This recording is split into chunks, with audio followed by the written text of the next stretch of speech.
जय श्री राम। आज का जो वीडियो है ना, वीडियो संबंधित है सूर्य और शुक्र के ऊपर। और सूर्य शुक्र साथ में मिलके कौन सा योग बनाते हैं, व्यक्ति के जीवन में क्या इसके इफेक्ट आते हैं और किन कंडीशन में इसके इफेक्ट नहीं आते और किन कंडीशन में ये अत्यंत शुभ हो जाता है, उसकी चर्चा करेंगे। शॉर्ट में करेंगे, पॉइंट टू पॉइंट बात करूँगा, ठीक है। अब जब आप शास्त्र पढ़ोगे ना, इस योग को क्या बोला गया है पता है? जब सूर्य और शुक्र कुंडली में एक साथ हो, इसको भृगु आदित्य योग।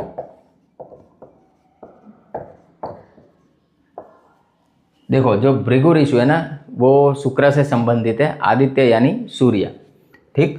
तो ये वीनस को दर्शाता है और ये सन को।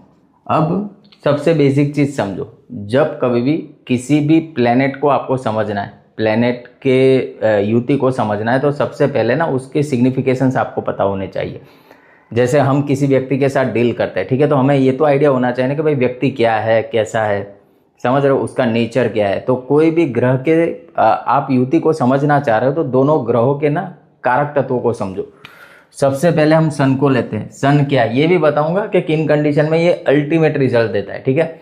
जिसका भी सूर्य शुक्र एक घर में होता है ना, ठीक है, ये व्यक्ति प्रतिष्ठा के साथ ऐश्वर्य की प्राप्ति करता है। अब क्यों करता है, कैसे करता है, वो सारी चीज़ें बताता हूँ। देखो, सन सबसे पहले क्या है? फेम, ठीक है। आपका जो नाम होता है समाज में वो सूर्य है। गवर्नमेंट, लीडरशिप, ठीक है, हेल्थ, और आपका जो ओरा है ना, ओरा, वो भी इससे देखा जाता है। ओरा मीन्स के आप जब कहीं जा रहे हो, ठीक है, तो आपकी एनर्जी लोगों के बीच कैसी महसूस होती है, लोगों को कैसी महसूस होती है, सिंपल वर्ड में उसको ही ओरा बोलते हैं, ठीक। वैसे तो सूर्य के और भी कई सारी चीज़ें हैं। सन से हम फादर को भी देखते हैं, ठीक है। आपकी फर्स्ट मेल चाइल्ड को भी सन से देखेंगे, जो आपकी पहली पुत्र संतान होगी। अब आ जाता है शुक्र के ऊपर। सबसे इंपॉर्टेंट शुक्र, लग्जरी, ठीक है, आपके रिलेशनशिप, व्हीकल्स, प्रॉपर्टी, ठीक है। और जो सहजता होती है ना, एलिगेंस, आप कई व्यक्तियों को मिलते हो, आपको ना बिल्कुल डेलिकेट लगेंगे, एलिगेंट लगेंगे, ठीक है, एक सहजता होती है, तो एलिगेंस शुक्र देता है। अब ये वैभवशाली राजयोग कब बन जाता है, किन कंडीशन में बन जाता है, वो समझते हैं। दिख रहा है, नहीं दिख रहा है? हाँ, आ रहा है। देखो, सबसे पहले कोई भी प्लेनेट, आप चाहे कोई भी प्लेनेट उठा लो, अगर वो केंद्र में या त्रिकोण में बैठा है ना, आपके लिए पॉजिटिव पॉइंट है, ठीक है। बट अभी जो बात कर रहे हैं ना, वो हम सिर्फ केंद्र की बात करेंगे। अभी केंद्र में कौन कौन से हाउसेस आएंगे? फर्स्ट, फोर्थ, सेवेंथ, टेंथ, ठीक है। अब ये जो वाला पोर्शन है ना, आप अपनी कुंडली उठाइए, उसमें देखिए ये जो पोर्शन है ना, ये फर्स्ट, फोर्थ, सेवन, 10, ये हाउसेस है। यहाँ पे नंबर चाहे कोई भी हो, राशि कोई भी लिखी हो, डजेंट मैटर, हाउसेस यही रहेंगे, फिक्स ही रहेंगे। मेरे हो, आपके हो, दुनिया के किसी भी व्यक्ति के हो, फर्स्ट हाउस यही रहेगा, फोर्थ हाउस यही रहेगा, सेवन्थ हाउस यही रहेगा, 10th हाउस यही रहेगा। अब किसी की भी कुंडली में केंद्र स्थान में सूर्य और शुक्र, ठीक है, सन प्लस वीनस 12 नंबर की राशि में बैठ जाए, ठीक है, 12 नंबर की राशि में। चलो 12 नंबर की राशि में नहीं है तो उसके बाद जो ऑप्शन है वो कौन सा है? 2 नंबर की राशि। उसके बाद ऑप्शन कौन सा है? 5 नंबर की राशि। अब आप में से कई लोग होंगे जो पराशरी ज्योतिष जानते हैं, वैदिक ज्योतिष जानते हैं। उसमें हमें पता है कि सूर्य शुक्र में दुश्मनी, ठीक है। सूर्य और शुक्र, वैसे जब हम ग्रह मैत्री पढ़ते हैं तो सन का एनिमी वीनस है। यहाँ पे राशि मैंने 2 और 5 लिए। सबसे पहले देखो, सबसे बढ़िया आपको रिजल्ट कब मिलेगा? सूर्य और शुक्र 12 नंबर की राशि में होंगे। क्यों? क्योंकि 12 नंबर ना मीन राशि गुरु की राशि है, गुरु सूर्य का मित्र है।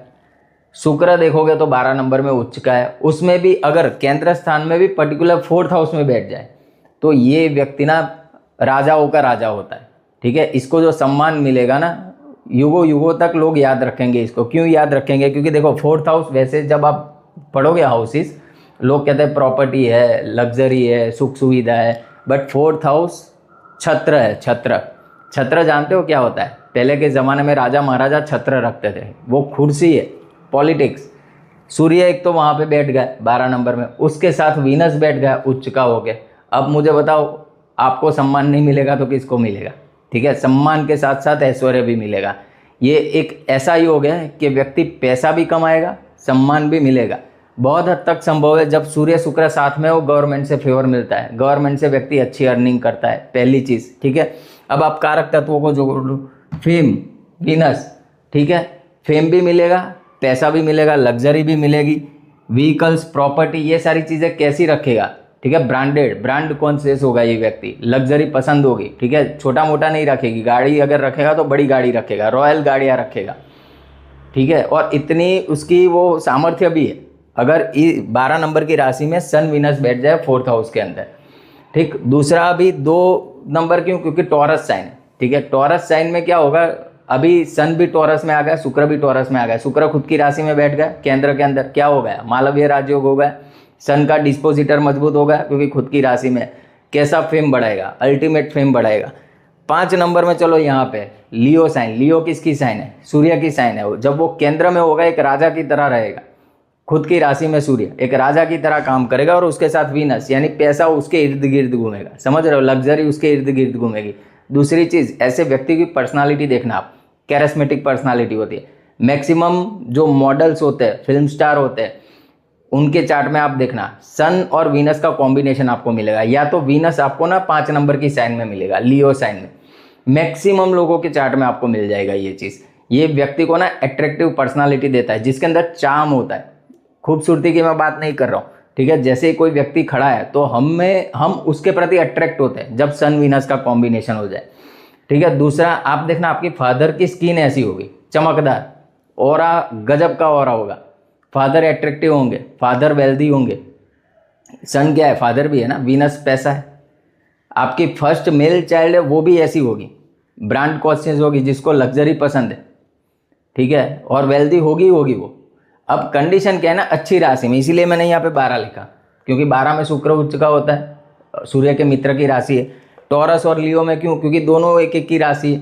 अगर उसमें बैठ गए तो कंडीशन वैसे भी अच्छी हो गई।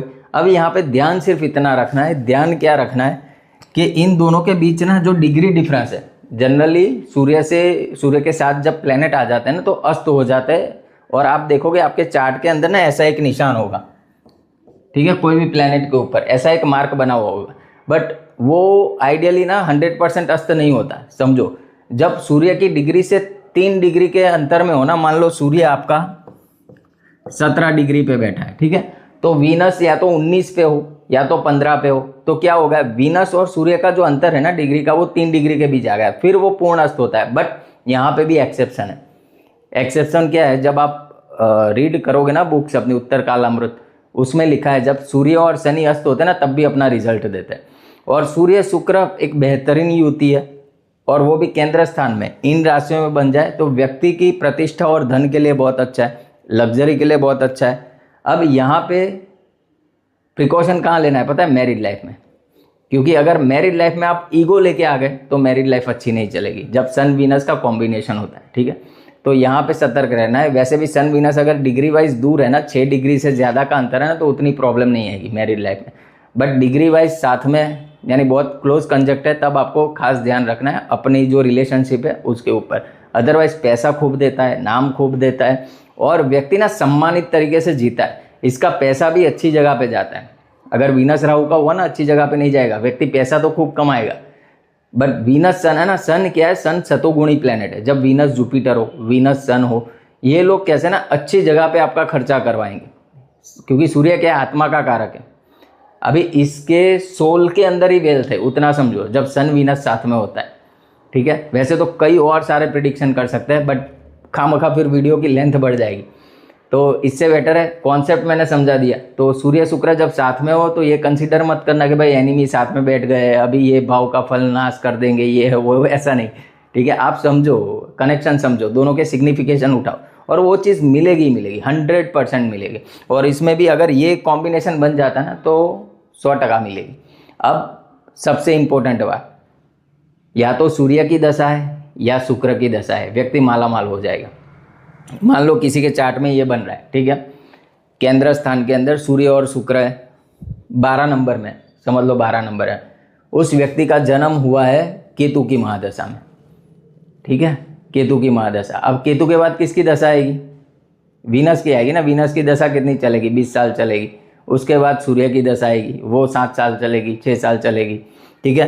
तो ओवरऑल जो अपकमिंग पीरियड है ना, मान लो किसी का बुध की दशा में जन्म हो गया, ठीक है, बुध की दशा में जन्म हो गया, व्यक्ति के लिए कितना अच्छा होगा, ठीक है। तो दशा मेन है, दशा कैसे आपको मिली है ना, वो सबसे बेटर आपको आइडिया दे देगा कि आपकी लाइफ किस दिशा में जा रही है। दूसरी चीज़, ये तो मैंने केंद्र स्थान में बताया इन राशियों में, अगर इन्हीं राशियों में त्रिकोण में भी आ जाए, त्रिकोण में कौन कौन से हाउसेस रह गए? 5th हाउस, 9th हाउस, ठीक है, यहाँ पे भी बैठे ऐसी ही कंडीशन में इन राशियों में, तो भी बहुत बेहतरीन रिजल्ट मिलेगा। उसके बाद 2nd हाउस में हो जाए ये युति, 11th हाउस में हो जाए, ठीक है। तो इतने हाउसेस है, पहले तो केंद्र के पकड़ो, अगर केंद्र में तो बहुत बेस्ट है, उसके बाद 5th और 9th, उसके बाद 2nd और 11th, ठीक है। आप अपना राजा की तरह जीवन जियोगे, बस आपको दशा मिलनी चाहिए। और ये डिग्री का मैटर मैंने बता दिया, ठीक है, इसको अगर आप एक बार चेक कर लेते हो बहुत बढ़िया है। साथ साथ में ना नवांश में भी देख लेना, शुक्र और सूर्य की कंडीशन क्या बन रही है, ठीक है, आपको 100% रिजल्ट अच्छा मिलेगा। जय श्री राम।